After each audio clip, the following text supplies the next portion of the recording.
And we are back with the fourth segment of the GSMC Basketball Podcast presented by the GSMC Sports Network.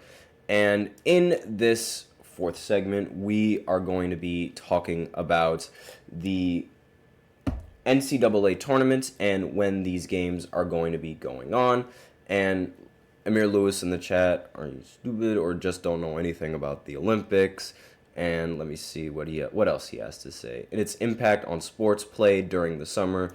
You 15, your podcasters need to get out, and then whatever. Okay, like, he's just being a hater. It's whatever. And I literally just mentioned the Olympics impacting the WNBA and this postseason and how it impacts, because a lot of the WNBA players, they have to go to the Olympics in order to win the gold medals. So I understand the impact of the Olympics and just how it affects sports. Thank you very much.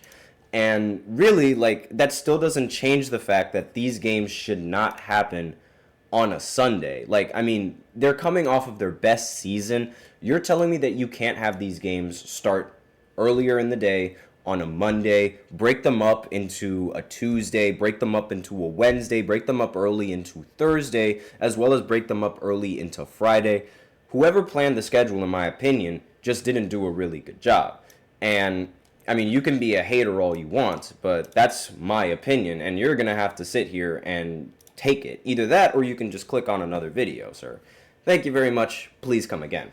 But aside from that, let's actually focus on NCAA and college basketball, because that's really what I wanted to talk about until, hater alert, hater alert, hater alert, ended up getting into the comments. But aside from that, we're about 6 weeks into the beginning of the 2024 and the 2025 college basketball season. And arguably the most popular time of year for basketball is March. Everybody loves to tune into college basketball during March. It's a super fun experience, and a lot of people from all over the place, they love to go and but actually go and spectate a lot of these games, because these games, they're held in, obviously, these NCAA tournaments, they aren't held in, a team's home stadium. They're held in other stadiums, so that way other people can go ahead and experience the madness that it is of March. And the cities for the first and the second round have already been announced, and they're going to be taking place in Lexington, Kentucky, Providence, Rhode Island, Seattle, Wichita, forgive me for messing up that name, Kansas, Cleveland, Denver, Milwaukee, Raleigh, and North Carolina. So those are going to be the first and second rounds of the NCAA tournament are going to be taking place. And the regional semifinals, so the Sweet 16 and the Elite 8, will be taking place in Newark, New Jersey. Ooh. That's for the Eastern teams. And then Atlanta for the Southern teams, Indianapolis for the Midwestern teams, and San Francisco for the Western teams. And I'm actually very, very intrigued on the Newark, New Jersey, because if you guys know anything about me, I'm from Jersey. I come from Jersey. Being a Giants fan, obviously it means that I'd have to be somewhere located in Jersey. That's really, really close to home. That would really, really be a good time to watch a March Madness game. Maybe I'll go to that. Maybe I'll see exactly how that fits with my schedule and see if I can actually attend these March Madness games. But that would be very, very fun. I'm definitely going to consider that.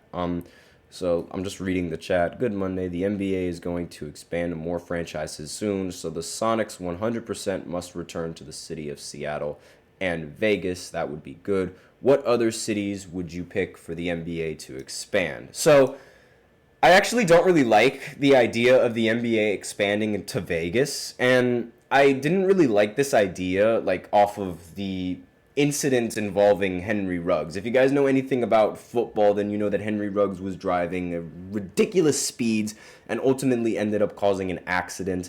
And he was a young player, and drafting young players into the city of Las Vegas and to play in the city of Las Vegas, I don't really think that's the best idea. So I would much rather not have a team expand over there. And Seattle is definitely going to be. I have no doubt in my mind that Seattle is going to be a team that's returning. And the Thunder have also, if you've watched my podcast, the Thunder have also said that how should I say this? That the Seattle Supersonics and they're willing to give Seattle their history back, as well as just give them just give them the history back. So you know how Oklahoma City, they turned into, from Seattle they turned into the Oklahoma City Thunder after they relocated. They still have the history of the Seattle Supersonics. So they're going to give that team its history back if the NBA grants them its expansion team. So I wouldn't be surprised if that's what ends up happening, and that's like a hint that Seattle is going to try to be one of the teams that ends up expanding. And to be fair, other cities, I mean, I know Vancouver, they did have the Grizzlies over in Vancouver at one point, so Vancouver could be a place that they're thinking of expanding. I don't know how I would fare about having a team expand outside of the United States, but that is definitely going to be something to think about. Definitely not in California. There's already 4 teams there in California, so I wouldn't really say moving to California is a good idea. And it's really tough to decide on where exactly they would build an expanded team. Obviously, Vegas would be a prime option, but again, I'm just not a big fan of the idea of having rookies over in Vegas. Again, that is just me. And Drew Powell Gasol in the chat, Rip Dikembe Mutombo. Yes, I did talk about that before earlier in the segment. And let me just go ahead and continue on with the rest of this document. So Selection Sunday, the announcement of the 68-team bracket is going to proceed after all the games on Sunday, March 16th. The complete dates and venue information for the 2025 Division I men's NCAA tournament are going to be listed very soon so the Selection Sunday is going to happen March 16th, and the first 4 games are going to go on from March 18th all the way to March 19th. The first round is going to be March 20th, and as well as March 21st, March 22nd, and so on and so forth. I'm sure all of you guys completely understand exactly how March Madness works. But the venues, I'm really interested in these games and where they're taking place. I really, really hope to be able to go to the Sweet 16 or at least the Elite 8 in Newark, in New Jersey. That would be a very fun experience. And if I do go there, I'll probably go ahead and post a couple of shorts just updating you guys on the whole situation and things like that. And thank you for correcting me about all of these players. Again, this is let's face it, this is the first time that any of us have been watching the WNBA. If you say that you were watching the WNBA before Caitlin Clark got into the league, you are lying to yourself. Let's be for real. And that's one. And for 2, I will say that yes, I tend to mispronounce a lot of people's names. That's just a really bad thing for me. That's just a bad thing that I have going on. I mispronounce. I've honestly, at first, when I first met, when I was first introduced to Giannis Antetokounmpo, I struggled trying to figure out how to pronounce his name for the longest time. And, I mean, the reality is, again, pronouncing names has never been my strength. Again, English isn't really, it sounds like English was my first language, but it really wasn't. So, again, here we go in the chat. Hater alert. Hater alert. Hater alert.